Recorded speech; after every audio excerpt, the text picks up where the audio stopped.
ಎಲ್ಲಿಗೂ hi. So ಇವತ್ತೊಂದು special day. ಏನಪ್ಪ ಅಂದರೆ ಮುದ್ದುಗೆ 1 ವರ್ಷ ಆಯಿತು. ಸೊ 1 ಇಯರ್ ಬರ್ಡೇ ಇವತ್ತೊಂದು. ಸೊ ಬರ್ಡೇ ಇನ್ನೊಂದಿನ ಸೆಲೆಬ್ರೇಟ್ ಮಾಡೋಣ ಅಂತ ಅಂದ್ಕೊಂಡ್ವಿ. ಸೊ ಯಾವತ್ತೂ ಅಷ್ಟೇ ವರ್ಷದ ಮೊದಲನೇ ಬರುವಂತಹ ಬರ್ಡೇನ ಒಂದಿನ ಮುಂಚೆ ಅಥವಾ ಒಂದಿನ ಹೆಚ್ಚಿಸ್ಕೊಂಡೆ ಅದನ್ನು ಸೆಲೆಬ್ರೇಟ್ ಮಾಡಬೇಕು ಅಂತ ಹೇಳ್ತಾರೆ. ಹಾಗಾಗಿ ಇವತ್ತು ಜಸ್ಟ್ ದೇವಸ್ಥಾನಕ್ಕೆ ಹೋಗೋಣ ಅಂತ ಪ್ಲ್ಯಾನ್ ಮಾಡ್ಕೊಂಡ್ವಿ. ಹಾಗಾಗಿ ಬೆಳಿಗ್ಗೆ ಬೇಗನೆ ಇದ್ದು ಎಲ್ಲ ರೆಡಿ ಮಾಡಿ ಮುದ್ದುಗೆ ರೆಡಿ ಮಾಡಿ ಹೊರಡೋದು ಸ್ವಲ್ಪ ಕಷ್ಟ.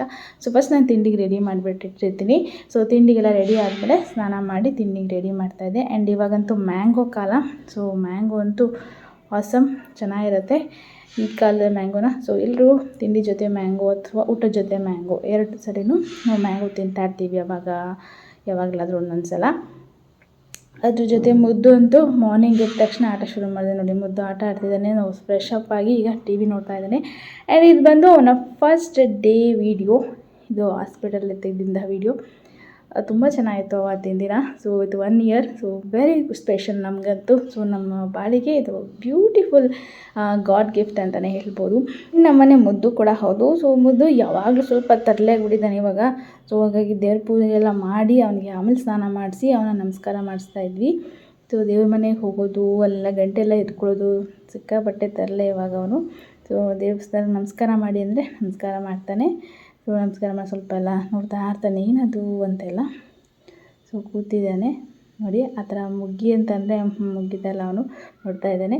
ಸೊ ಸ್ವಲ್ಪ ಹೊತ್ತು ಅವನಿಗೆ ರೆಡಿ ಮಾಡಿ ಸೊ ಅವನು ಫ್ರೆಶ್ ಅಪ್ ಮಾಡಿ ಅವನಿಗೆ ಹೊಸ ಬಟ್ಟೆ ಹಾಕಿ ದೇವರಿಗೆ ನಮಸ್ಕಾರ ಮಾಡಿ ಸೊ ನಾವೆಲ್ಲ ದೇವಸ್ಥಾನಕ್ಕೆ ಹೋಗೋಣ ಅಂತ ಹೊರಡ್ತಿದ್ವಿ. ಸೊ ಅವ್ನು ಕಾಲಿಗೆ ಶೂ ಹಾಕ್ಬಿಟ್ಟಿದ್ದೆ ಅವನಿಗೆ. ಹಾಗಾಗಿ ಅವ್ನು ತುಂಬ ಹಿಂಸೆ ಪಡ್ತಿದ್ದ. ಕಾಲಿಗೆ ಶೂ ಹಾಕ್ಬಿಟ್ಟಿದ್ದಾರೆ ಅಂತ ನೋಡಿ, ಎಷ್ಟು ಹಿಂಸೆ ಪಡ್ತಿದ್ದ ಕಾಲಿಗೆ ಶೂ ಹಾಕ್ಬಿಟ್ಟಿದ್ದಾರಲ್ಲ ಅಂತ. ಸೊ ಅವನು ಅದನ್ನು ತೆಗಿಯೋ ತನಕ ಬಿಡಲೇ ಇಲ್ಲ. ಕೊನೆಗೂ ಹತ್ತು ಸ್ವಲ್ಪ ಸೌಂಡ್ ಆಗುತ್ತೆ ಅಂತ ಅಭ್ಯಾಸ ಆಗುತ್ತೆ ಹಾಕ್ತಾಯಿದ್ರೆ. ಸೊ ನೆಕ್ಸ್ಟ್ ಅವ್ನಿಗೆ ಫೋಟೋ ಶೂಟ್ಸ್ ಎಲ್ಲ ಮಾಡ್ಸೋಣ ಅಂದ್ಕೊಂಡಿದ್ದೀವಿ. ನೋಡಬೇಕು ಯಾವಾಗ ಆಗತ್ತೆ ಅಂತ. ಸೊ ಫಸ್ಟ್ ಅವ್ನ ಬರ್ಡೇ ದಿನ ಏಕೆಂದರೆ ಸಡನ್ನಾಗೆಲ್ಲ ಮೇಕಪ್ ಬಂತು. ಸೊ ಅಳ್ತಾ ಇದ್ದಾನೆ ನೋಡಿ. ಅಳ್ತಾ ಇದ್ದಾನೆ, ಬಿಟ್ಬಿಡಿ ನನ್ನ ಶೂ ತೆಗೀರಿ ಅಂತ. ಸೊ ಅಲ್ಲಿಂದ ಮತ್ತೆ ದೇವಸ್ಥಾನಕ್ಕೆ ಹೊರಟಿದ್ದು. ಕಾರಲ್ಲಿ ಹೋಗೋಕ್ಕೆ ಮುದ್ದಕ್ಕೆ ತುಂಬ ಖುಷಿಯಾಗುತ್ತೆ. ಸೊ ಎಷ್ಟು ಇಷ್ಟಪಡ್ತಾನೆ ಕಾರಲ್ಲಿ ಹೋಗೋಕ್ಕೆ ಅಂದರೆ ಸಿಕ್ಕಾಪಟ್ಟೆ ಇಷ್ಟ. ಹೋಗ್ತಾ ನಿದ್ದೆಗೆ ಜಾರ್ತಾ ಇದ್ದ. ಅಷ್ಟು ದೇವಸ್ಥಾನಕ್ಕೆ ಹೋಗಬೇಡ ಅಂತ ಹೇಳಿದ್ವಿ. ಸೊ ಶೂ ಹಾಕೊಂಡು ಶೂ ನೋಡ್ಕೊತಾನೆ ಇರ್ತಾನೆ. ಶೂ ಏನದು ಹಾಕಿದಾರಲ್ಲ ಅಂತ. ನಾವು ಮಂಡ್ಯ ಬಿಟ್ಟಿದ್ದೆ ಅರೌಂಡ್ 11 ಆಗೋಗಿತ್ತು. ಸೊ ಬೇಗನೆ ಅಂದ್ಕೊಂಡ್ವಿ, ಕೊನೆಗೂ ಆಗಲಿಲ್ಲ. ಎಲ್ಲ ರೆಡಿ ಮಾಡಿ ಹೊರಡೋಷ್ಟೆಲ್ಲ ಅಷ್ಟೊತ್ತಾಯಿತು. ಇನ್ನು ಹೋಗ್ತಾ ದಾರಿಯಲ್ಲಿ ಮುದ್ದು ಅಂತೂ ನಿದ್ದೆಗೆ ಜಾರಿಬಿಡ್ತಾನೆ ಅಂತ ಡ್ರೈವಿಂಗ್ ಸೀಟಲ್ಲಿ ಕೂರಿಸ್ಕೊಂಡು ಸ್ವಲ್ಪ ಡ್ರೈವ್ ಮಾಡಿಸ್ತಾ ಇದ್ವಿ. ಅವನು ಇಟ್ಕೊಂಡು ಎಂಜಾಯ್ ಮಾಡ್ತಾಯಿದ್ದ ಅದನ್ನು. ಇಲ್ಲ ಅಂದರೆ ಅವನು ಫುಲ್ ಮಲ್ಕೊಂಡ್ಬಿಡ್ತಾನೆ. ದೇವಸ್ಥಾನಕ್ಕೆ ಹೋಗಿ ಎಬ್ಸಿದ್ರೆ ಮತ್ತೆ ಗಲಾಟೆ ಶುರು ಮಾಡ್ತಾನೆ ಅಂತ ಹೇಳಿ. ದೇವಸ್ಥಾನ ನಾವು ಚಿಕ್ಕಾಸಿಂಕೆರೆಗೆ ಹೋಗಿದ್ವಿ. ದೇವಸ್ಥಾನ ನೀವು ನನ್ನ ಬ್ಲಾಗ್ ನೋಡಿದರೆ ಖಂಡಿತ ಇದ್ರ ಕಂಪ್ಲೀಟ್ ಡೀಟೇಲ್ಸ್ ಮುಂಚೆ ಹಾಕಿದ್ದೆ. ನಾನು ತುಂಬ ವರ್ಷದ ನಂತರ ಅಲ್ಲಿಗೆ ಬಂದಿದ್ದು. ಸೊ ಚಿಕ್ಕಾಸಿಂಕೆರೆಯಲ್ಲಿ ಬಸವಪ್ಪ ಇದೆ. ತುಂಬಾ ಫೇಮಸ್ ಆಗಿರುವಂತಹ ದೇವಸ್ಥಾನ. ಅದ್ರ ಜೊತೆಗೆ ಕಾಲಭೈರೇಶ್ವರ ಕೂಡ ದೇವಸ್ಥಾನ ಇಲ್ಲಿದೆ. ನಮ್ಮನೆ ದೇವ್ರು ಬಂದು ಕಾಲಭೈರೇಶ್ವರ ಆಗಿರೋದ್ರಿಂದ ಮುದ್ದನ್ನ ಫಸ್ಟ್ ಬರ್ಡೇಗೆ ಅಲ್ಲೇ ಕರ್ಕೊಂಡು ಹೋಗಿ ಪೂಜೆ ಮಾಡಿಸ್ಕೊಂಡು ಬರೋಣ ಅಂತ ಅಂದ್ಕೊಂಡ್ವಿ. ಚಿಕ್ಕಾಸಿಂಕೆರೆ ಬಸವಪ್ಪ ಅಂದರೆ ಎಲ್ಲ ಕಡೆ ಫೇಮಸ್. ಅದು ಮಂಡ್ಯದಲ್ಲಂತೂ ತುಂಬಾ ಫೇಮಸ್ ಆಗಿರುತ್ತೆ. ನಮ್ಮ ದೇವಸ್ಥಾನದಲ್ಲಿ ಈ ದೇವಸ್ಥಾನದಲ್ಲಿ ಬಸವನ್ನ ತೋರಿಸ್ತೀನಿ ನಾನು ನಿಮಗೆ. ಮುಂಚೆ ನಾವಿಲ್ಲಿ ಬಂದಿದ್ದು ಒಂದು 2 ಇಯರ್ಸ್ ಬಿಫೋರ್ ಬಂದಿದ್ದು. ಸೊ ಇವಾಗ ಮುದ್ದನ್ನು ಕರ್ಕೊಂಡು ಬರ್ತಿರೋದು ಬಹಳ ಖುಷಿ ನಮಗೆ. ತುಂಬಾ ಚೆನ್ನಾಗಿರುತ್ತೆ ಇಲ್ಲಿ. ಈ ಸೀಸನ್ ಇರಲ್ಲ ಅಂದರೆ ವಾರದ ದಿನ ಸ್ವಲ್ಪ ಜನ ಜಾಸ್ತಿ. ಇವತ್ತು ವಾರ ಏನೂ ಇರಲಿಲ್ಲ ಅಲ್ಲ, ಹಾಗಾಗಿ ಅಷ್ಟೇನು ಜನ ಇರಲಿಲ್ಲ. ದೇವಸ್ಥಾನ ಫುಲ್ಲು ಫ್ರೀ ಆಗಿತ್ತು. ಸೊ ಆರಾಮಾಗಿ ಓಡಾಡ್ಕೊಂಡು ಇದ್ವಿ.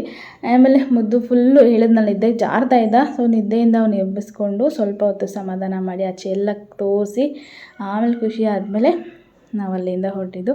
ಸೊ ಅವ್ನಿಗೆ ಖುಷಿ ಆಯಿತು. ಆಚೆ ಕರ್ಕೊಂಬರೋದು ಅವನಿಗೆ ಹೊಸ ಥರ ಅನಿಸ್ತಾ ಇರುತ್ತೆ ಇವಾಗೆಲ್ಲ ಅಲ್ವಾ. ಸೊ ಹೊಸ ಥರ ನೋಡೋದು ಒಂಥರ ಖುಷಿನೇ.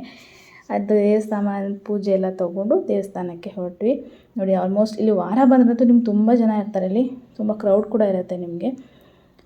ಸೊ ಬಸವಣ್ಣ ರಥ ಇದು ನಾನು ಆಲ್ರೆಡಿ ಹೇಳ್ತಾ ಇದ್ದೀನಿ. ಫುಲ್ ನನ್ನ ಬ್ಲಾಗ್ ಕಂಟಿನ್ಯೂ ತೋರಿಸಿ ಇಲ್ಲಿ ಡಿಸ್ಕ್ರಿಪ್ಷನ್ ಲಿಂಕ್ ಕೂಡ ಹಾಕಿರ್ತೀನಿ. ಬೇಕು ಅಂದರೆ ನೀವು ನೋಡ್ಬೋದು ದೇವಸ್ಥಾನ ಎಲ್ಲಿದೆ ಅಂತ. ಇಲ್ಲ ನಾನು ಬಿಫೋರ್ ಬ್ಲಾಗ್ ಹಾಕಿರ್ತೀನಿ, ವಾಚ್ ಮಾಡಿ ಬ್ಲಾಗ್ನ. ಅದರಲ್ಲಿ ಫುಲ್ ಡೀಟೇಲ್ಸ್ ಆಗಿ ಹೇಳಿದ್ದೀನಿ ದೇವಸ್ಥಾನದ ಬಗ್ಗೆ ನಾನು. ಇದು ದೇವಸ್ಥಾನದ ಎಂಟ್ರೆನ್ಸ್. ಆ್ಯಂಡ್ ಮುದ್ದುಗೆ ಇದು ಸೆಕೆಂಡ್ ಟೈಮ್ ಅನಿಸುತ್ತೆ ನಾವು ದೇವಸ್ಥಾನಕ್ಕೆ ಕರ್ಕೊಂಬಂದಿದ್ದು. ಫಸ್ಟ್ ಟೈಮ್ ನಾವು ಕಿವಿ ಚೂಸೋಕ್ಕೆ ಕರ್ಕೊಂಡು ಹೋಗಿದ್ವಿ ದೇವಸ್ಥಾನಕ್ಕೆ. ಅದಾದಮೇಲೆ ಇದು ಸೆಕೆಂಡ್ ಟೈಮ್ ದೇವಸ್ಥಾನಕ್ಕೆ ಕರ್ಕೊಂಬರ್ತಿರೋದು. ಅವ್ನು ಫುಲ್ಲು ಏನೋ ಒಂಥರ ಆಶ್ಚರ್ಯವಾಗಿ ನೋಡ್ತಾ ಇದ್ದ. ಸ್ವಲ್ಪ ಬಿಸಿಲು ಬೇರೆ ಇತ್ತು, ಹಾಗಾಗಿ ನಾವು ಬೇಗನೆ ಹೋಗ್ತಾ ಇದ್ವಿ. ದೇವಸ್ಥಾನಕ್ಕೆ ಹೋದ ತಕ್ಷಣ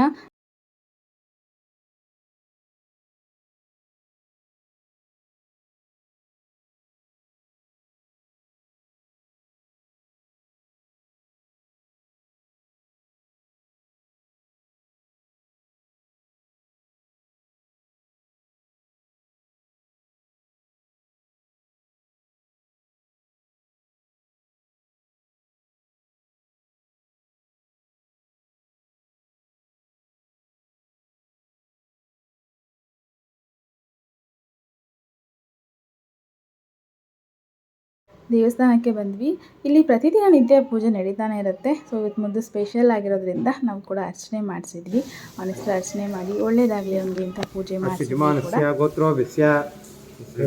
ರವಿನಾಮಸ್ಯ ಶಿವಗೋತ್ರೋಭ್ಯಸ್ಯ ರೂಪನಾಮಸ್ಯ ಪನ್ವಿತ್ ಗೌಡನಾಮಸ್ಯ ಜೈರಾಮನಾಮಸ್ಯ ರತ್ನಮ್ಮನಾಮಸ್ಯ ಸಹ ಕುಟುಂಬ ಕ್ಷೇಮಸ್ಥೈರ್ಯಧೈರ್ಯವೇರ್ಯಜಾಭಯ ಆಯುಷ್ಯಾರೋಗ್ಯಭಾಗ್ಯ ಮಹದೈಶ್ವರ್ಯಾಭಿವೃದ್ಧ್ಯರ್ಥಂ.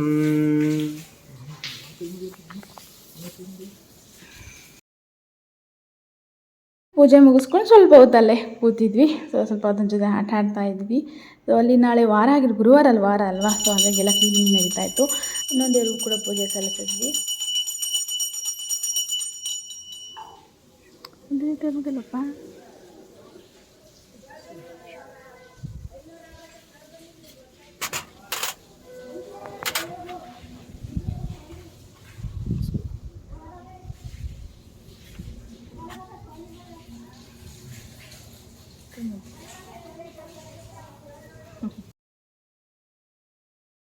ಮುದ್ದುಗೆ ನೋಡಿ, ಮುದ್ದುಗೆ ಅಜ್ಜಿದಿರಂದರೆ ತುಂಬ ಇಷ್ಟ. ಅಜ್ಜಿನ ಮಾತಾಡ್ಸೋದಾಗಿರ್ಬೋದು, ಅವ್ರು ನೋಡಿದ್ರೆ ನಂಗೆ ತುಂಬ ಖುಷಿ ಆಗುತ್ತೆ. ನೋಡಿ ತಾತ ಅಜ್ಜಿ ಎಲ್ಲರೂ ನೋಡಿ ಅವ್ರಿಗೆ ಎಷ್ಟು ಖುಷಿ ಆಗ್ತಾಯಿದೆ ಅಂತ. ಸೊ ಅವ್ನ ಮುಖದಲ್ಲಿ ಫುಲ್ಲು ಖುಷಿ. ದೇವಸ್ಥಾನದ ಒಳಗಡೆ ಖುಷಿ ಇರಲಿಲ್ಲ, ಆಚೆ ಬಂದಾಗಂತೂ ತುಂಬಾ ಖುಷಿ ಪಟ್ಬಿಟ್ಟ. ಸೊ ಅವ್ರಿಗೆಲ್ಲರೂ ಕೂಡ ಆಮೇಲೆ ಅವ್ನಿಗೆ ಅಷ್ಟೇ ಖುಷಿಯಾಗಿದ್ದು. ಅವರೆಲ್ಲ ಎತ್ಕೊಂಡು ಅವನ್ನ ಮಾತಾಡಿಸ್ತಾಯಿದ್ರು. ಅದಾದಮೇಲೆ ಅವ್ನು ಖುಷಿ ಆದ. ಆವಾಗ ಸ್ವಲ್ಪ ಮೂಡಿಗೆ ಬಂದ. ಆ್ಯಂಡ್ ಸ್ವಲ್ಪ ಬಿಸಿಲಿದ್ರಿಂದ ಬೇಗ ಹೋದ್ವಿ. ಹಾಗೆ ಇಲ್ಲಿ ಬಸವಣ್ಣದ ಗುಡಿನೂ ಇದೆ ನೋಡಿ, ಬಸವನ ಗುಡಿ. ಈಗ ಬಸವನ ಗುಡಿಗೂ ಕೂಡ ನಮಸ್ಕಾರ ಮಾಡಿಕೊಂಡು ಆಮೇಲೆ ನಾವು ಅಲ್ಲಿಂದ ಹೊರಟ್ವಿ.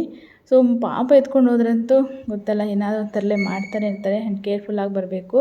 ಭಾಳ ಕ್ವಿಕ್ಕಾಗಿ ಬರೋಣ ಅಂಥೇಳಿ ನಾವೇ ಹೊರಟಿದ್ದು. ಏಕೆಂದರೆ ಅವ್ನು ನಿದ್ದೆ ಸಮಯ ಆಗಿರುತ್ತೆ. ಸೊ ಮಲ್ಕೋಬೇಕು ಅವನು ಆ ಟೈಮ್. ಚಿಕ್ಕನ್ಸಿಕೆರೆಗೆ ಬಂದಮೇಲೆ ಬಸವಪ್ಪ ನೋಡದೆ ಹೋಗೋಕ್ಕಾಗತ್ತಾ. ಸೊ ಬಸವನ ದರ್ಶನ ಕೂಡ ಮಾಡ್ಕೊಂಡ್ವಿ. ಜೊತೆಗೆ ಮುದುಗೂ ಕೂಡ ದರ್ಶನ ಮಾಡಿಸಿ ನಮಸ್ಕಾರ ಮಾಡ್ಕೊಂಡ್ವಿ ಬಸವನ. ಸೊ ಬಸವನಿರುವಂಥ ಜಾಗ ಇದು. ಇಲ್ಲಿ ಬಂದರೆ ಮಠದಲ್ಲಿ ಬಸವ ಇರ್ತಾರೆ. ಅಥವಾ ಏನಾರ ಪೂಜೆಗೆ ಏನಾರ ಹೋಗಿದರೆ ಇರಲ್ಲ, ಇಲ್ಲಾಂದರೆ ಎವ್ರಿಡೇ ಇಲ್ಲೇ ಇರ್ತಾರೆ. ನೀವು ನೋಡ್ಬೋದು, ಆರಾಮಾಗಿ ನಮಸ್ಕಾರ ಮಾಡಿಕೊಂಡು ಅಲ್ಲಿಂದ ಕೂತ್ಕೋಬೋದು ನೀವು.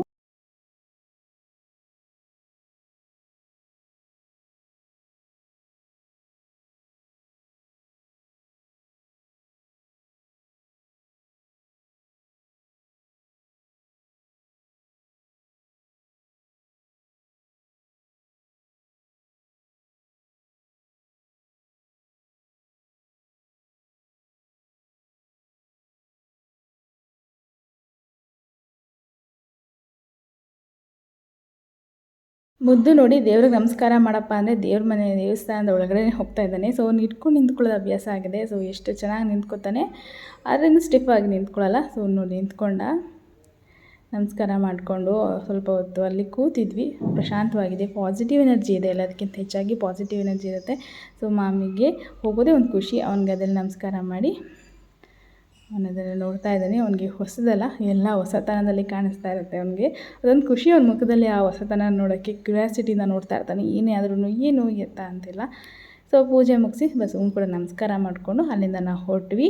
ಹಾಗೆ ನೀವು ದೇವಸ್ಥಾನಕ್ಕೆ ಹೋಗ್ಬೇಕು, ಚಿಕ್ಕಸಿಂಕೆರೆ ಹೈವೇನೇ ಸಿಗುತ್ತೆ. ಸೊ ಈ ಕಡೆ ಮದ್ದೂರು ಹೋಗ್ಬೋದು, ಈ ಕಡೆ ಮಳವಳ್ಳಿಗೆ ಹೋಗ್ಬೋದು. ಮದ್ದೂರು ಮಳವಳ್ಳಿ ಹೈವೇಲೇ ಸಿಗೋದು. ಸೊ ನೋಡಿ, ಇದೇ ರೋಡು ಹೈವೇಲಿ ಚಿಕ್ಕಸಿಂಕೆರೆ ಇರೋದು.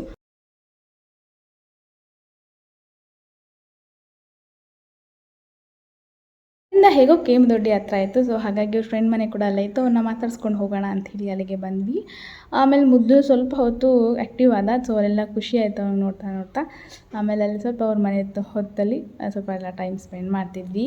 ಆ್ಯಂಡ್ ಮುದ್ದು ಕೂಡ ಖುಷಿ ಆಯಿತು. ಮುದ್ದು ಹೊಸ ಮನೆ ಅನಿಸೋದೇ ಇಲ್ಲ, ಎಲ್ಲರೂ ಕೂಡ ಅಡ್ಜಸ್ಟ್ ಆಗಿ ಹೋಗ್ತಾನೆ. ಅವನು ಎಲ್ಲರ ಜೊತೆನೂ ಹೋಗ್ತಾನೆ. ಅದೊಂದು ಖುಷಿ ನನಗೆ ಕೂಡ. ಅಳಲ್ಲ. ಆ್ಯಂಡ್ ಎಲ್ಲರ ಜೊತೆ ಎತ್ಕೊಂಡ್ರು, ಎಲ್ಲರ ಜೊತೆ ಖುಷಿಯಾಗಿ ಆಟ ಆಡ್ಕೊಂಡಿರ್ತಾನೆ. ಫುಲ್ ಖುಷಿ ಅವನಿಗೆ. ಎಲ್ಲಿ ಬಂದಿದ್ರು ಖುಷಿ ಇಲ್ಲ, ಇಲ್ಲಿ ಮನೆ ಅಂದ್ಕೊಂಡು ಆಟ ಆಡ್ತಾಯಿದ್ದಾನೆ. ಅಲ್ಲೇ ಕೂಡ ಊಟ ಮುಗಿಸಿದ್ವಿ. ಅವ್ರು ನಮಗೋಸ್ಕರ ಎಲ್ಲ ಬೇಗ ಅಡುಗೆ ಮಾಡಿದ್ರು. ಆ್ಯಂಡ್ ನಾವು ಕೂಡ ಊಟ ಮಾಡಿ ಅಲ್ಲಿಂದ ಹೊರಟ್ವಿ. And thank you so much ಅಡುಗೆ ಮಾಡಿದ್ದಕ್ಕೆ. ಅವ್ರಿಗೆ ಸಡನ್ನಾಗಿ ನಾವು ವಿಸಿಟ್ ಮಾಡಿದ್ವಿ, ಅವ್ರಿಗೆ ಗೊತ್ತೇ ಇರಲಿಲ್ಲ ನಾವು ಬರ್ತೀವಿ ಅಂತ. ಹಾಗಾಗಿ ಅವರು ಕ್ವಿಕ್ಕಾಗಿ ನಮಗೆ ಅಡುಗೆ ಮಾಡಿಕೊಟ್ರು. ಆ್ಯಂಡ್ ಪಾಯಸ ಕೂಡ ಮಾಡಿದರು. ಥ್ಯಾಂಕ್ ಯು ಸೋ ಮಚ್ ಅವ್ರಿಗೆ. ಆ್ಯಂಡ್ ನಾನೀಗ ಮುದ್ದು ಕೂಡ ಮಲ್ಕೊಂಡ್ಬಿಟ್ಟ. ಅಲ್ಲಿಂದ ಅವನ್ನ ಎಬ್ಬಿಸ್ಕೊಂಡು ಕರ್ಕೊಂಡು ನೆಕ್ಸ್ಟ್ ನಾವು ಮಂಡ್ಯ ಕಡೆ ಹೊರಟ್ವಿ. ಮುದ್ದು ಅಷ್ಟರಲ್ಲಿ ಸ್ವಲ್ಪ ನಿದ್ದೆ ಆಗಿತ್ತಲ್ಲ, ಸ್ವಲ್ಪ ಕಿರಿಕಿರಿ ಮಾಡ್ತಿದ್ದ. ಮಂಡ್ಯ ಬರೋ ತನಕನೂ ಸ್ವಲ್ಪ ಕಿರಿಕಿರಿ ಮಾಡ್ತಿದ್ದ. ಆಮೇಲೆ ಓಕೆ ಫೈನ್ ಹೌದು ಆ್ಯಕ್ಟಿವ್ ಆಗಿ ನಿದ್ದೆ ಮಾಡಿಸ್ದೆ. ಆಮೇಲೆ ಮನೆಗೆ ಬಂದ ತಕ್ಷಣ ನಿದ್ದೆ ಆಯಿತು. 7 o'clock ಎದ್ದ. ಆಮೇಲೆ ನಾವು ಒಳ್ಳೆ ಬಿರಿಯಾನಿ ಮಾಡಿದ್ವಿ, ಸ್ಪೆಷಲ್ ಆಗಿರುತ್ತೆ ಅಂತ ಹೇಳಿ ಬಿರಿಯಾನಿ ಜೊತೆ ಕಬಾಬ್ ಕೂಡ ರೆಡಿ ಮಾಡಿದೆ. ಸೊ ರೆಡಿ ಮಾಡೋಕ್ಕೆ ಕ್ವಿಕ್ಕಾಗಿ ರೆಡಿ ಮಾಡ್ತಾಯಿದ್ದೆ. ಅವ್ನು ನೋಡಿ ಇಲ್ಲಿ ಬಂದು ಅಡುಗೆ ಮನೆ ಒಳಗೆ ಬಂದು ಕೂತಿದ್ದಾನೆ. ಏನೋನ ಬರ್ಡೇ ಇತ್ತು, ಇನ್ನೂ ಸೆಲೆಬ್ರೇಷನ್ ಬ್ಲಾಗ್ ಬಾಕಿ ಇದೆ. ಅದನ್ನು ಕೂಡ ನಾನು ನೆಕ್ಸ್ಟ್ ಸೆಲೆಬ್ರೇಷನ್ ಬ್ಲಾಗ್ ನೋಡೋಣ. ನೆಕ್ಸ್ಟ್ ಫೋಟೋಶೂಟ್ ಪ್ಲ್ಯಾನ್ ಮಾಡ್ತಾಯಿದ್ದೀವಿ ಸದ್ಯದಲ್ಲೇ. ಅದನ್ನು ಕೂಡ ನಿಮಗೆ ತಿಳಿಸ್ತೀನಿ ನಾನು ಹೇಗೆ ಮಾಡ್ತೀನಿ ಅಂತ. ಆ್ಯಂಡ್ ಬಿರಿಯಾನಿ ಸೂಪರ್ ಡೂಪರ್ ಆಗಿತ್ತು. ಸೊ ಇಬ್ಬರು ಕೂಡ ಚೆನ್ನಾಗಿ ಟೇಸ್ಟ್ ಮಾಡಿದ್ವಿ. ಆ್ಯಂಡ್ ಈ ಬ್ಲಾಗ್ ಇಲ್ಲಿ ಎಂಡ್ ಆಗುತ್ತೆ. Telugu take care, bye, see you.